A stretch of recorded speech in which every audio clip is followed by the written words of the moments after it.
Selamat datang kembali di sesi telaah mendalam kita. Hari ini kita fokus ke satu sumber yang Anda bagikan. Bab 18 dari bukunya Arthur C. Brooks, The Happiness Files. Judulnya cukup nyelekit nih, Masalah Zooming Tanpa Henti. Iya, The Trouble with Zooming Forever. Judul yang langsung to the point ya. Betul. Dan kita semua tahu lah ya, teknologi kayak Zoom ini, penting banget. Nggak bisa dipungkiri, apalagi pas pandemi kemarin kan?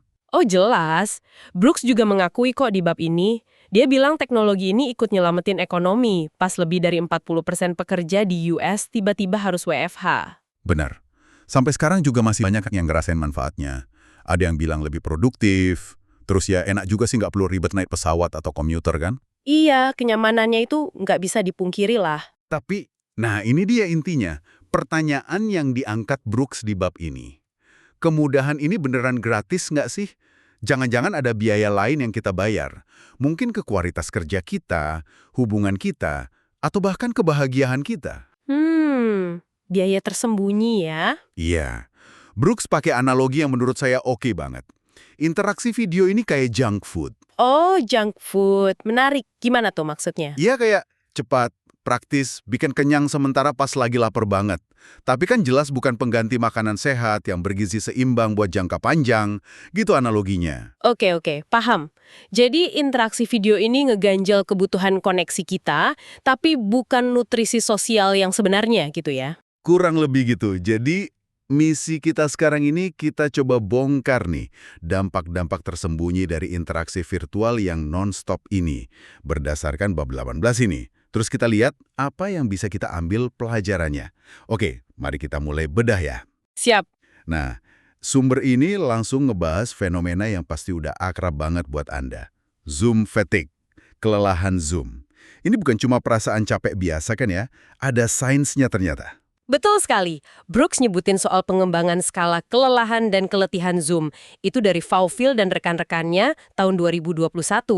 Ini penting karena artinya fenomena ini udah mulai diukur secara ilmiah, bukan cuma keluhan aja. Oh, jadi udah ada alat ukurnya ya? Keren juga. Terus gimana penjelasannya secara ilmiah? Kenapa sih kok bisa capek banget? Nah, ini yang menarik. Seperti yang dijelasin Brooks, sains mulai bisa nunjukin kenapa kita ngerasa lelah yang spesifik ini. Bukan cuma lelah fisik di mata, tapi lebih ke neurologis, otak kita yang kerja keras. Neurologis? Maksudnya gimana tuh?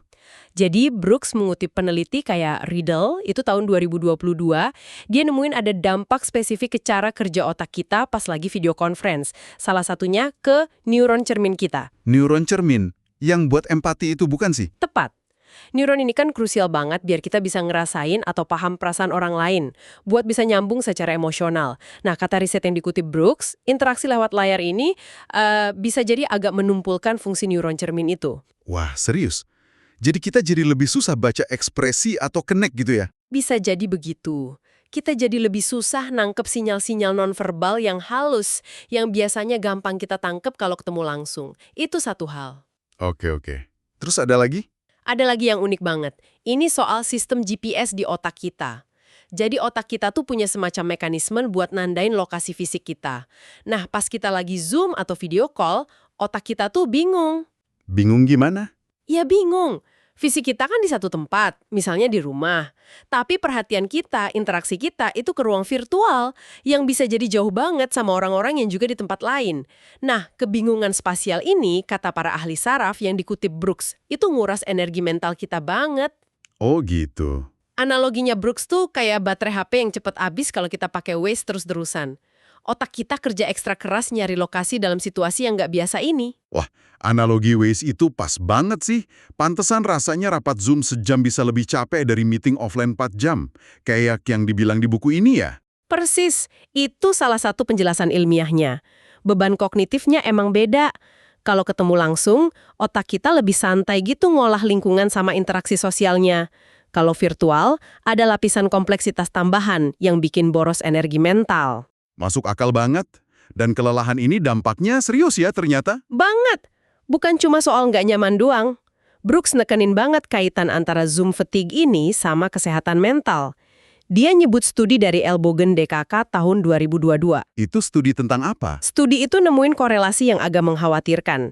Tingkat kelelahan Zoom yang tinggi itu ternyata bisa jadi prediksi buat tingkat depresi, kecemasan, stres, bahkan ketidakpuasan hidup yang lebih tinggi juga. Astaga. Sampai segitunya ya? Iya, ini bagian yang menurut saya juga penting banget buat digarisbawahi. Meskipun ya, Brooks juga bilang interaksi virtual mungkin lebih baik daripada nggak sama sekali, daripada isolasi total. Tapi biaya lelahnya ini nyata, dan dampaknya ke psikologis kita tuh signifikan. Dan nggak cuma pekerja kantoran aja kan yang kena. Pelajar juga katanya kena banget ya? Iya, betul. Sumber ini secara khusus nyorot soal pelajar. Kita ingat kan masa-masa PJJ, pembelajaran jarak jauh pas pandemi? Bab ini nyebut data soal hasil belajar yang turun, apalagi buat remaja yang emang udah punya risiko.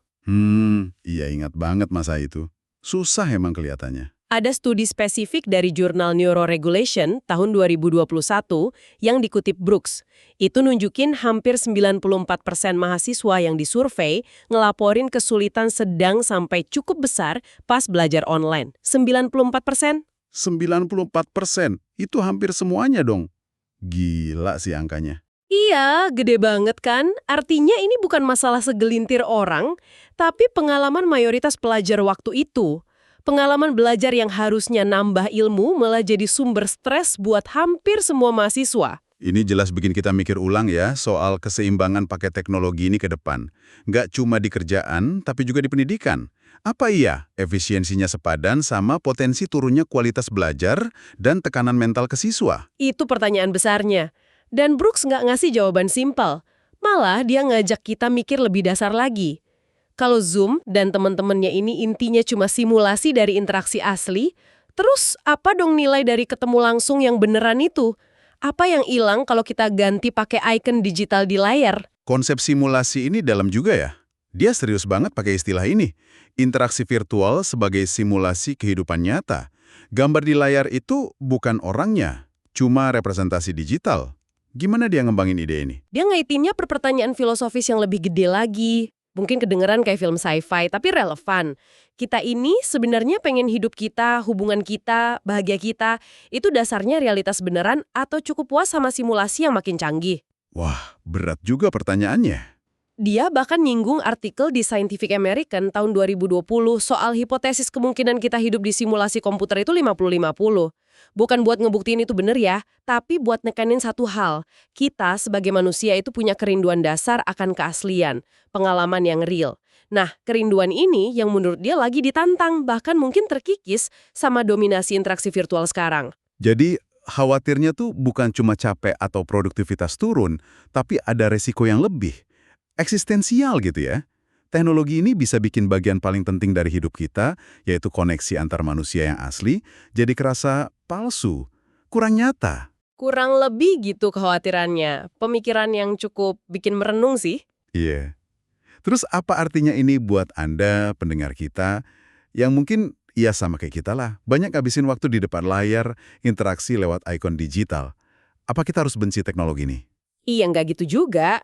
Pesannya bukan buat ngebuang teknologinya, nggak realistis juga kan? Dan kita juga nggak bisa mungkirin manfaatnya. Brooks jelas kok soal itu. Tantangannya adalah gimana kita bisa ngelola penggunaannya secara sadar gitu, biar nggak kejebak di sisi negatifnya. Ngelola ya, bukan ngehindar total. Betul. Nah, disinilah dia ngenalin konsep praktis yang dia sebut kebersihan Zoom, Zoom Hygiene. Semacam panduan gitulah, buat make teknologi ini lebih sehat dan bijaksana. Oke, kebersihan Zoom. Kedengarannya penting nih buat kita semua praktekan. Coba kita bedah tips praktisnya dari Brooks di bab ini. Apa aja tuh langkah konkretnya? Oke, berdasarkan paparannya, ada beberapa strategi nih. Pertama, gunakan dengan sengaja dan bijaksana. Maksudnya? Artinya, ya jangan semua hal dipakein video call. Mikir dulu, ini beneran perlu format video nggak sih? Kalau iya, ya udah batasin durasinya. Bikin rapat atau kelas virtual itu seefisien mungkin. Singkat, fokus ke tujuannya. Jangan sampai meeting virtual molor tanpa agenda jelas. Oke, jadi selektif ya. Nggak semua harus video call. Kadang email atau telepon cukup. Bener juga. Terus apa lagi? Kedua, tetapkan batasan yang tegas. Ini penting buat ngelindungin waktu sama energi mental kita. Tegas aja soal kapan kita bisa atau nggak bisa diajak meeting virtual. Jangan biarin kalender penuh sama video call dari pagi sampai sore. Bikin jam bebas Zoom gitu ya dalam sehari, atau batas maksimal meeting virtual per hari? Bisa jadi, intinya kita yang pegang kendali atas jadwal kita, bukan sebaliknya. Oke. Batasan tegas, kadang susah sih, tapi penting ya. Lanjut. Ketiga, pertimbangkan buat matiin kamera sesekali. Nah ini tentu tergantung situasi ya, gimana budaya di tempat kerja atau belajar Anda. Tapi kalau emang memungkinkan, matiin video sesekali itu bisa bantu banget ngurangin beban kognitif. Oh iya. Kenapa gitu? Ya kita tetap bisa dengerin, bisa ikut ngomong, tapi tanpa tekanan buat harus selalu tampil di depan kamera. Plus nggak perlu terus-terusan ngolah informasi visual dari banyak muka lain di layar. Brooks bilang ini cara ngurangin kebisingan visual yang bikin capek. Menarik juga idenya. Mungkin perlu diobrolin dulu sama tim ya, biar nggak salah paham. Oke, keempat. Keempat, balik lagi ke telepon biasa. Ini terutama buat interaksi yang lebih personal ya sama temen atau kolega dekat. Brooks nyaranin buat coba lagi pakai panggilan suara aja, tanpa video. Teleponan biasa, kayak zaman dulu ya. Iya, itu kan ngilangin tekanan visual, jadi bisa lebih fokus ke obrolannya. Kadang koneksi suara aja tuh udah cukup, malah bisa lebih intim rasanya. Bener juga sih, kadang ngobrol di telepon lebih enak. Oke, poin kelima. Kelima, selesaikan rapat tepat waktu, atau malah lebih cepat. Brooks nekenin banget pentingnya sepakat soal waktu selesai yang mutlak sebelum meeting mulai. Dan semua harus komitmen. Idealnya dia nyaranin, usahain meeting virtual nggak lebih dari 30 menit. 30 menit aja. Kenapa? Karena katanya, lebih dari itu, perhatian sama energi kita udah cenderung turun drastis. Meeting yang lebih pendek juga maksa kita buat lebih fokus dan efisien kan? Bener. Disiplin waktu ini kunci ya. Mungkin perlu ada yang jadi timer nih di tiap meeting. Oke, terus apa lagi? Keenam, waspadai efek merayap atau creep effect. Maksudnya, kita perlu peka ngenalin tanda-tanda awal kelelahan Zoom di diri sendiri. Udah mulai ngerasa burnout nggak? Mood jadi jelek nggak abis seharian Zoom? Ngerasa sinis atau jauh dari orang lain? Jadi self-awareness gitu ya. Iya, kalau udah ngerasain tanda-tanda itu, jangan diabaikan. Itu sinyal buat kita ngambil tindakan. Kurangin paparannya atau ubah cara kita interaksi virtual. Jangan nunggu sampai ambruk. Oke, kenali alarm internal kita. Poin ketujuh? Ketujuh, jadwalkan jeda digital secara rutin. Ini bisa macam-macam. Misalnya akhir pekan bener-bener bebas Zoom atau layar kerja lain, atau kalau bisa moratorium total dari video call pas lagi liburan. Kasih istirahat total buat otak sama sistem saraf kita dari stimulasi virtual ini. Penting banget buat recovery. Jeda total ya. Ini kayaknya tantangan berat di zaman sekarang, tapi masuk akal banget sih buat jangka panjang. Dan yang terakhir, apa saran Brooks? Yang terakhir, dan ini mungkin yang paling dasar, prioritaskan interaksi di dunia nyata. Brooks nekenin banget. Di hari-hari yang emang nggak bisa dihindarin penuh sama jadwal Zoom, usahain dengan sengaja luangin waktu buat ketemu atau interaksi langsung, tatap muka. Sama paling nggak satu manusia beneran. Contohnya gimana tuh? Ya bisa macam-macam. Makan siang bareng teman kantor, ngobrol sama tetangga, main sama anak atau pasangan tanpa diganggu gadget. Interaksi fisik ini, kata Brooks, adalah nutrisi sosial yang nggak bisa diganti sama simulasi virtual secanggih apapun. Oke, jadi kalau kita simpulin dari pembahasan bab 18 ini pesannya cukup jelas ya. Video conference itu alat bantu.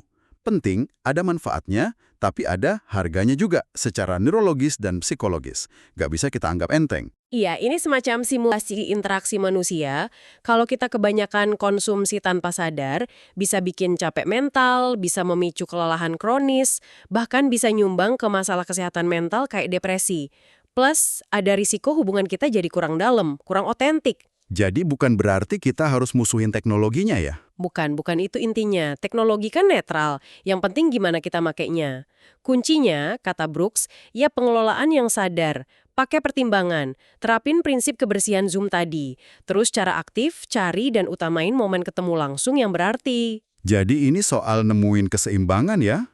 Antara manfaat teknologi sama kebutuhan dasar kita sebagai makhluk sosial yang butuh koneksi asli. Persis. Menavigasi era digital tanpa kehilangan esensi kemanusiaan kita. Gitulah kira-kira. Brooks nutup bab ini pakai kalimat ajakan yang sederhana, tapi kok rasanya ngena banget ya di zaman sekarang. Jika Anda tidak keberatan, mari kita bertemu langsung. Iya. Simple tapi kuat pesannya. Dan ini mungkin bisa jadi pemikiran penutup yang provokatif juga buat Anda renungkan. Gimana kalau Anda mungkin mulai hari ini secara sadar milih buat sedikit lebih sedikit interaksi virtual? Bahkan kalau pilihan itu rasanya kurang praktis atau efisien buat jangka pendek. Dan sebaliknya, Dan sebaliknya, milih buat sedikit lebih banyak nyari dan nyiptain momen koneksi nyata. Ketemu fisik, ngobrol tatap muka di dunia nyata. Kira-kira, pergeseran kecil tapi sadar ini gimana dampaknya nanti? Gak cuma ke kerjaan Anda, tapi juga ke perasaan Anda soal kehadiran, soal realitas, di panggung hidup Anda sendiri. Sesuatu buat Anda pikirkan lebih lanjut.